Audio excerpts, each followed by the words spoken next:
Başarısızlıklarımızdan dolayı değil, yapmadığımız şeylerden dolayı pişman oluruz. Denemediğimiz şeylerden dolayı pişman oluruz. Bir türlü başlayamadığımız o işlerden dolayı pişman oluruz. Eğer bugün de sağlıklı olarak uyandıysak her gün yeni bir gün olarak karşımıza çıkar. Yani hiç pişman olmadan, yani şu anda ben mesela 65 yaşındayım. Başarısız olduğum birçok şey oldu. Ama hiçbirinden pişman değilim. Alnım ak. Evet. Yani kimseyi de suçlamadan yola devam etmek lazım. Hemen kafamızda ne varsa onunla ilgili bir adım atmak lazım. Yani adam mesela video çekmek istiyor. Soruyorlar bana. Ya nasıl yapıyorsun şunu bu mu? Ya nasıl yapacaksın kardeşim? Yani açıyorsun mikrofonu veyahut da kamerayı açıyorsun, konuşuyorsun işte benim şu anda konuştuğum gibi. İşte şurada yanlış olursa, burada yanlış olursa edit nasıl yapacağım? Bilmem ya, bırakın böyle şeyleri, yani içerik önemli, içerik.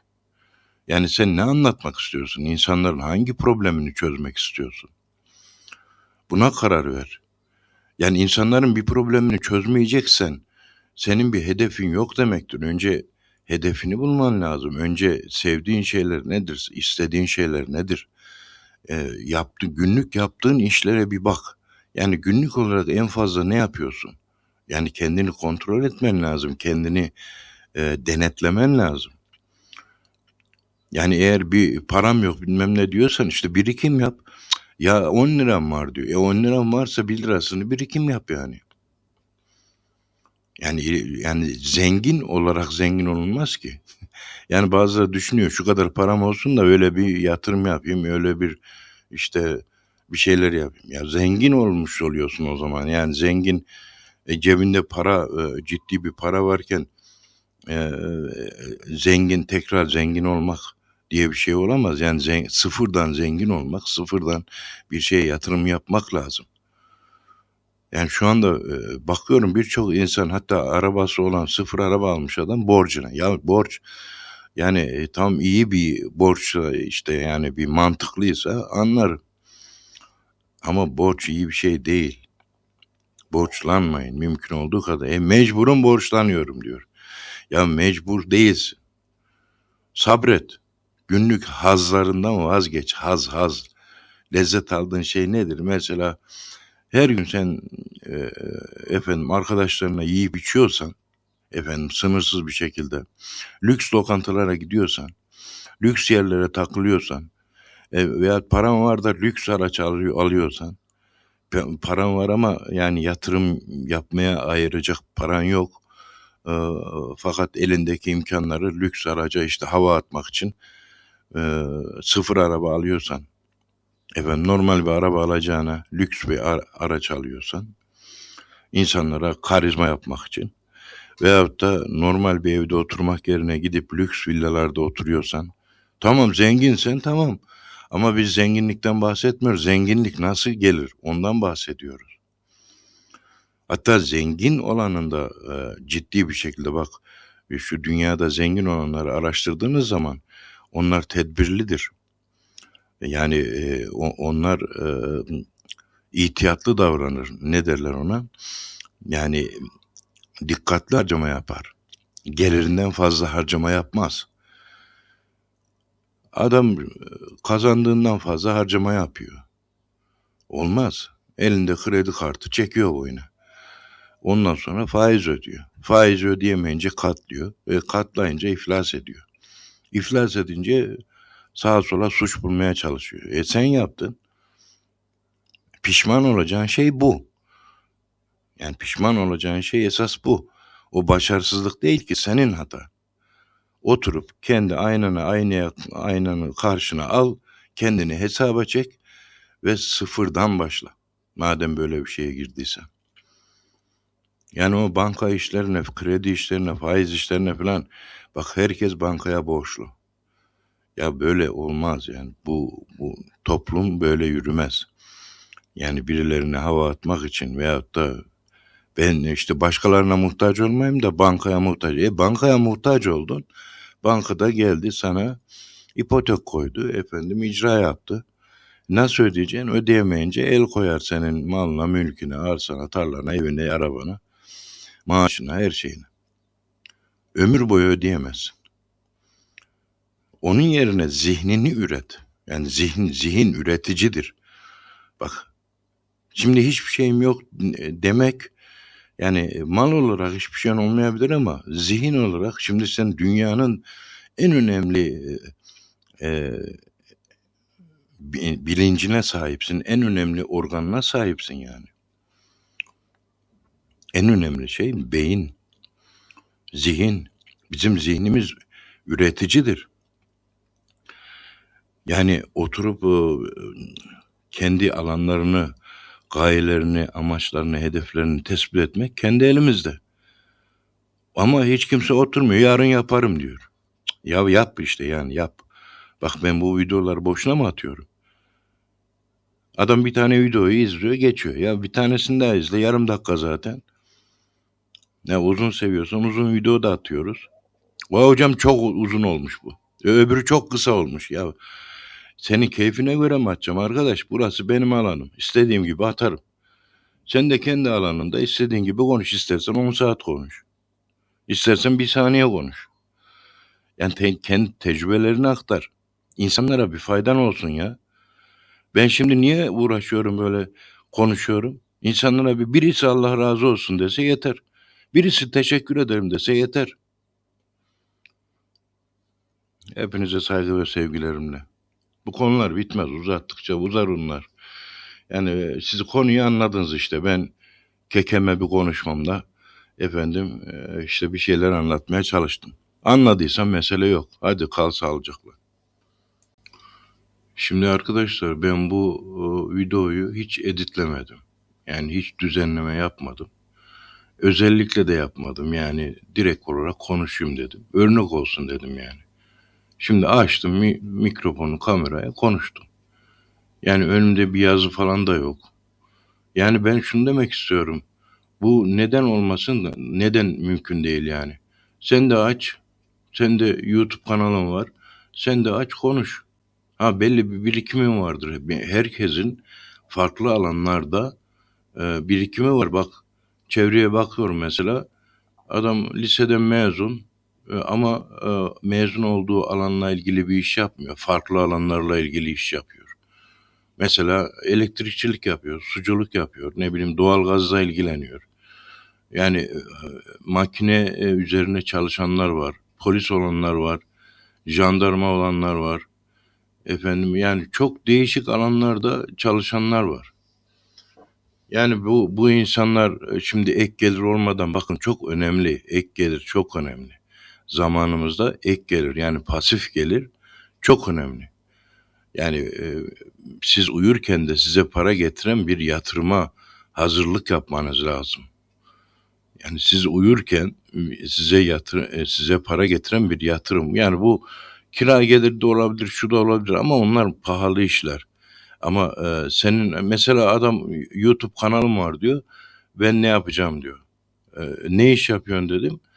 Telefon tamircisiyim diyor. Ya telefon tamircisi, bugün birisi de diyor ki elektrik, su üzerine tamirat vesaire tesisat işleri yapıyorum diyor. Yapay zekanın yapamayacağı işler bunlar. Mükemmel işler bunlar. Yani sıradan işler değil. Yapay zeka senin elektriğini, suyunu nasıl tamir edecek? Hemen aç kardeşim kameranı, mikrofonunu. Aç. De ki kardeşim bak, eğer şurada bir arıza varsa şöyle tamir edilirdi diye anlat. Veya elektrikle ilgili bilgin varsa, elektrik tesisatında şöyle bir problem çıkarsa şunu yapmanız lazım diye. Adam mesela çözemiyorsa seni arar, oradan da ayrı bir para kazanırsın. Yani bunu yaptığın zaman ne zararın olacak da? Ya bazıları diyor ki kimse seyretmiyor diyor. Şimdi ya seyretmesin kardeşim, yani ne zararın var, bana onu söyle yani. Şimdi ben bu videoyu attım diyelim, kimse seyretmedi, ne olacak? Seyretmedi. Ya 10 kişi bile seyretse çok önemli bir şey bu. 10 kişi bile izlese, dinlese çok önemli. Ona bir motive verecektir. Ona bir yol açacaktır. Yeni fikirler Yani benim söylediğim fikir onun kafasında yeni bir fikir oluşturacaktır. O yeni fikirle hareket edip fikrini geliştirecek, motive olacak insan, harekete geçecek. Yani telefon tamircisi mesela, telefonumuz bozuluyor işte. Telefonda şu oluyor, bu oluyor, bir sürü problem oluyor. İşte telefonunu ısınırsa şunu yap. Efendim telefonda ekranında şöyle bir problem varsa şöyle yap. Hemen aç. Bildiğin konu yani benim şimdi kafadan atmayayım. Senin bildiğin bir konu bu. Sen yani şu anda yaptığın iş veya yapacağın işle yani ana bir işin olacak tabii. Yaptığın bir iş olacak. Bir gelir getiren ana bir işin olacak. Yani para kazandığın, kendini ayakta tutacağın bir yerde çalışacaksın ama onun haricinde 24 saat var. 24 saat hadi 8 saat bir yerde çalıştın. 10 saat bir yerde çalıştın. Geri kalan zamanda mesela 2 saat ayıramayacak mısın? Ayırırsın. Yani bu bir örnek. Yani illa efendim YouTube'da, Instagram'da veyahut da diğer sosyal medya alanlarında şu işi yapın demiyorum. Yani zaman ayırın, e, acemice de olsa başlayın. Bakın ben çok rahatım mesela. Ben bir sürü bak şu anda attığım videonun hiçbir editini yapmadım. Bir sürü takıldığım yer var. Açtım, sohbet ettim yani karşında sen varmışın gibi. Karşında bir arkadaşım varmış gibi. Ya bak 10 kişi izlese 10 kişi ne demek? Evine 10 kişinin geldiğini düşün yani. Evine 10 kişinin geldiğini düşün. Büyük bir kalabalık bu. Yani 10 kişi ne demek? 10 kişi çok önemli. Her bir reklam 11 kişiye reklam yapar. Yani sevilen bir işin reklamı bir kişi sevilen bir işin reklamını 11 kişiye bu uluslararası standart 11 kişiye duyurur. Yani sevilmiyorsa 3-4 kişiye sevilmediğine dair anti reklam yapar.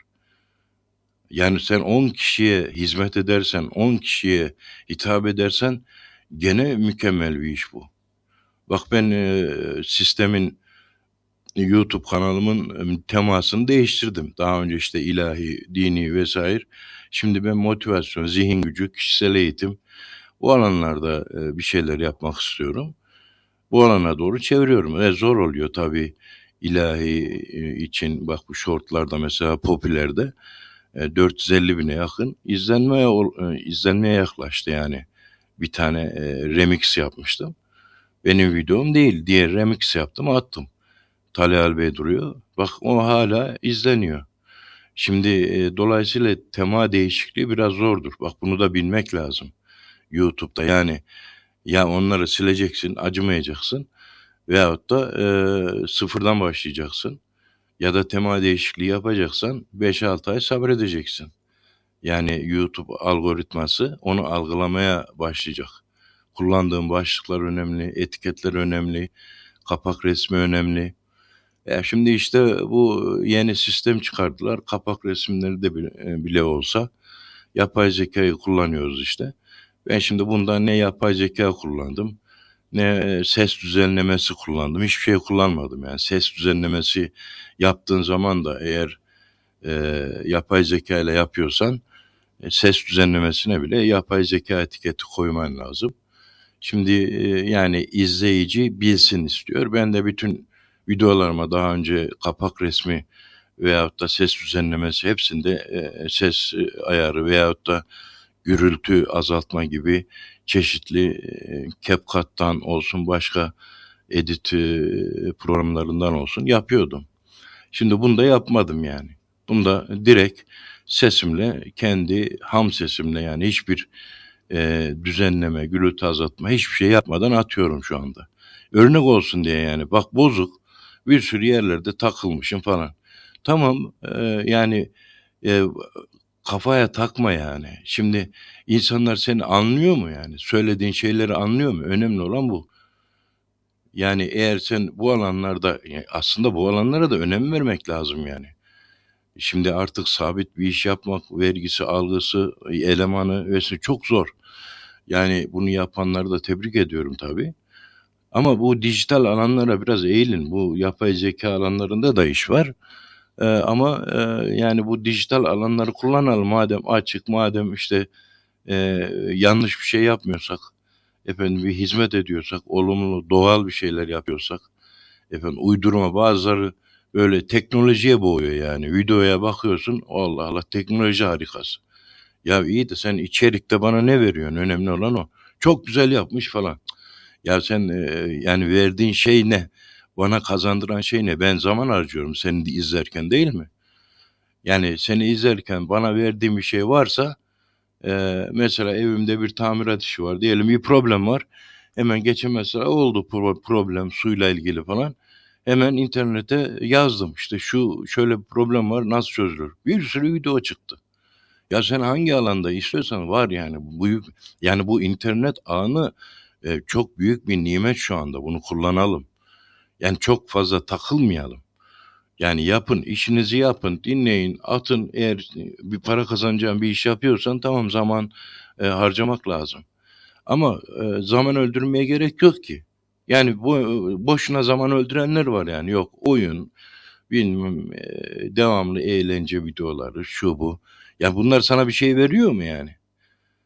O anda bir işte moralin düzeliyor. Tamam, bir dakikalık. Yani onun için zamanımızı iyi değerlendirelim yani. Ben şu anda mesela bu videoyu yaptım, işte bir saat uğraştım. Efendim tamam, bitti. Şimdi gideceğim, kitap okuyacağım veyahut da kendi alanımla ilgili bir video izleyeceğim. Yani boş durmayacağım. Evimde yapılması gereken işleri yapacağım. İçim huzurlu bir şekilde, rahat bir şekilde bilgisayarımı kapatıp kendi hayatıma devam edeceğim. Hepinize hayırlı günler diliyorum. Kusura bakmayın, uzattım biraz. Hepinize bununla ilgili bir yani düşünceleriniz varsa, bak birçok konuya girdik. Lütfen bu konularla ilgili şöyle ara ara biraz geri alıp mesela dinlerseniz, bununla ilgili düşünceleriniz varsa yorumlara yazın. Yani biraz konuşalım yani. Bu videoları boşuna yapmış olmayalım. Yani sadece güzel olmuş falan demek de yeterli olmuyor bazen. Yani tamam, küçük de olsa bir yorum çok büyük faydası oluyor videoların izlenmesi için.